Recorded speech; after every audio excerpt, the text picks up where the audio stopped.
Kita semua kan tiap hari scroll feed pasti lihat influencer.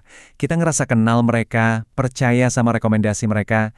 Tapi pernah kepikiran nggak seberapa asli sih kepercayaan itu? Hari ini kita bakal bongkar sisi lain dari dunia influencer marketing, di mana apa yang kita lihat tuh belum tentu semuanya beneran. Coba bayangin deh, kamu lagi nyari produk, terus lihat kreator favorit kamu ngasih review yang bagus banget. Pertanyaannya simple, tapi jawabannya, nah ini yang makin rumit. Ulasan itu beneran tulus dari hati? Atau jangan-jangan ada udang di balik batu? Biar lebih kebayang, kita langsung aja bedah satu contoh nyata yang sempat mengguncang dunia beauty di media sosial. Kasus ini populer banget dengan sebutan Lashgate. Dan ini tuh contoh sempurna betapa tipisnya batas antara review jujur sama iklan terselubung. Oke, kita bedah kasusnya ya. Jadi di satu sisi ada beauty influencer gede, Michaela Nogueira, yang nunjukin hasil super dramatis dari sebuah maskara di video sponsor. Keren banget kelihatannya. Tapi di sisi lain, netizen curiga. Kok bisa hasilnya sebagus itu?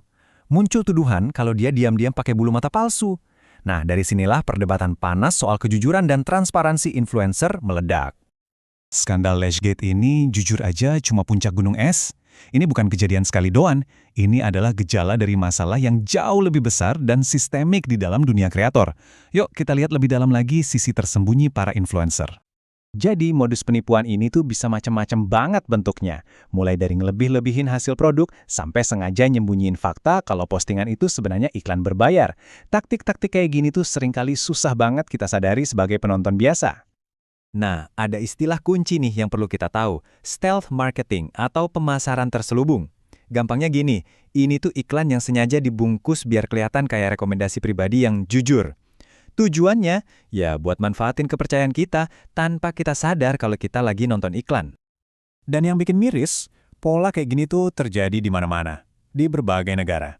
Dari Michaela di Amerika yang dituduh memalsukan hasil makeup, Rice Gum yang promosiin situs mystery box yang ternyata diduga scam, sampai Song Jia di Korea Selatan yang ternyata pura-pura punya gaya hidup mewah pakai barang palsu. Ujung-ujungnya, yang paling dirusak itu ya, kepercayaan. Pertanyaan besarnya, kok bisa sih hal kayak gini kejadian terus-terusan? Ini bukan cuma soal beberapa oknum yang nakal aja, tapi emang ada tekanan dan insentif di dalam sistemnya yang seolah mendorong perilaku semacam ini. Nah, gambar ini nunjukin banget dilema yang dihadapi para kreator. Mereka tuh kayak ditarik-tarik dari 3 arah. 1, butuh duit dari kontrak brand. 2, harus jaga kepercayaan audiens biar tetap kredibel.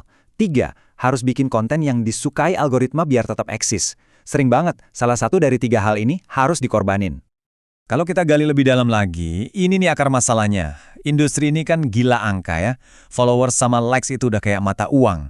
Terus pendapatan utama datangnya dari brand, jadi godaan buat nyembunyiin sponsor itu gede banget. Ditambah lagi, kita sebagai penonton kadang punya bias, mikir, wah followersnya banyak, pasti bener.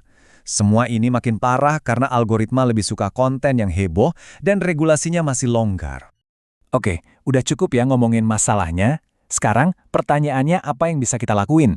Sebagai penikmat konten, kita nggak berdaya kok. Ada langkah-langkah nyata yang bisa kita ambil buat melindungi diri sendiri dan ikut mendorong ekosistem yang lebih jujur. Ini dia, 4 jurus jitu buat jadi penonton yang lebih cerdas. Pertama, jangan telan mentah-mentah satu review. Coba deh bandingin sama beberapa sumber lain. Kedua, coba jadi detektif dikit. Cari-cari tulisan kecil kayak hashtag ad atau sponsored. Ketiga, kalau ada hasil yang ajaib banget, coba deh skeptis dulu. Terlalu bagus untuk jadi kenyataan? Mungkin emang gak nyata. Dan keempat, jangan silau sama jumlah followers. Akun kecil yang jujur seringkali lebih bisa dipercaya. So, gimana ke depannya? Masa depan kepercayaan di dunia online ini lagi dibentuk ulang loh. Ini bukan cuma soal apa yang kita lakuin sebagai individu, tapi soal gimana seluruh ekosistem ini bakal berubah. Pada akhirnya, ini tuh PR bareng-bareng. Brand harus lebih tegas soal transparansi. Platform media sosial juga harus memperketat aturan mainnya. Pemerintah juga perlu bikin regulasi yang jelas. Tapi yang paling penting, kita sebagai audiens harus terus kritis dan pinter-pinter memilah informasi. Kutipan ini ngena banget sih.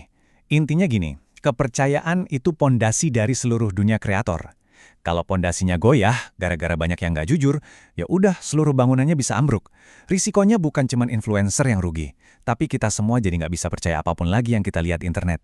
Sebagai penutup, aku mau ninggalin kalian sama satu pertanyaan ini buat direnungin. Di tengah lautan konten yang gak ada habisnya ini, apa yang bakal jadi pegangan kamu buat nentuin siapa dan apa yang bisa dipercaya? Jawabannya ada di tangan kita masing-masing.